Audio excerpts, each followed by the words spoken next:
The Chancellor insists that it wasn't a budget, but I bet she wishes that it was. At least then she might actually have been able to do something more than simply take us back to square one.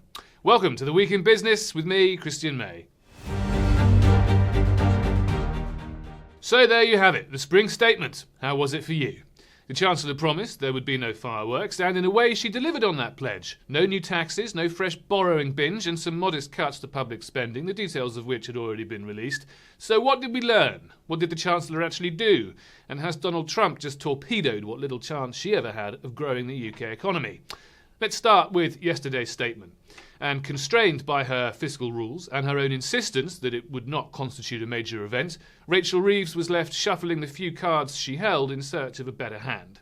And that search was in vain. Despite deploying the kind of rhetoric normally associated with a full-fat fiscal event, by the time the Chancellor sat down it was hard to see what had changed. It's true that relatively modest policy changes, such as a few billion shaved off a welfare budget that's expected to reach 70 billion by 2030, will have political ramifications for Labour, and it's also true that the government does appear to be moving the dial on house building, contributing to future growth. But when it comes to the bigger picture, just consider a few sobering facts. Public spending as a percentage of GDP will still be higher in the years ahead than at any time since 2010, having been on a downward trajectory until the pandemic hit. And the OBR made clear yesterday that public sector net borrowing will still be about 8 billion quid higher on average over the next 5 years than was forecast last autumn, and public sector net debt will also come in around 30 billion quid higher than was expected due to additional borrowing. The fiscal watchdog also said that growth in output between 2023 and 2029 will now be half a percentage point lower than in October's forecast, and the level of trend productivity will be more than 1% lower by the end of that period. Economic growth will also be a pathetic 1% this year and is not forecast to hit even 2% ahead of the end of this decade.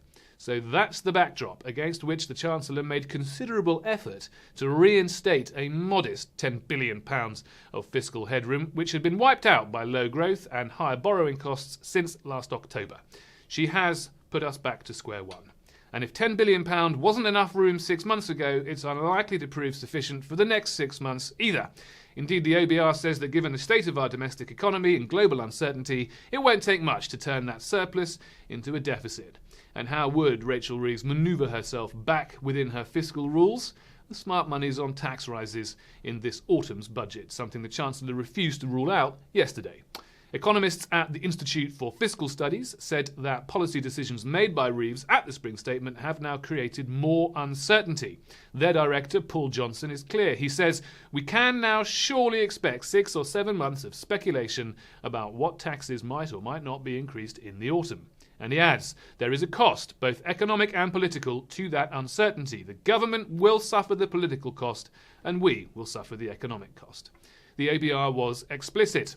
Given the sensitivity of the UK economy to what happens in America and the EU, we are on a tightrope, and any fresh headwinds could blow us off, wiping out that wafer-thin fiscal headroom that the Chancellor so carefully restored yesterday, and forcing her to either borrow more or raise taxes in the autumn. And those headwinds are already racing over the Atlantic after Donald Trump confirmed his 25% tariffs on vehicle imports to the US. The American market accounts for just under 20% of UK auto exports, and there's currently no sign of any special treatment in the special relationship. So, Reeves was right when she said the world has changed. The problem is she's refusing to change with it. She's sticking with her damaging tax rises on business and the disastrous employment rights bill, which the OBR wasn't even able to factor into its growth forecasts released yesterday. On the upside, the sun is out. But as spring turns to summer, the Chancellor will need a growth miracle to avoid a cold and frosty autumn. That's it from me this week. Have a great weekend when it comes. Stay up to date and in the know with the City AM app and cityam.com, and I'll see you next week.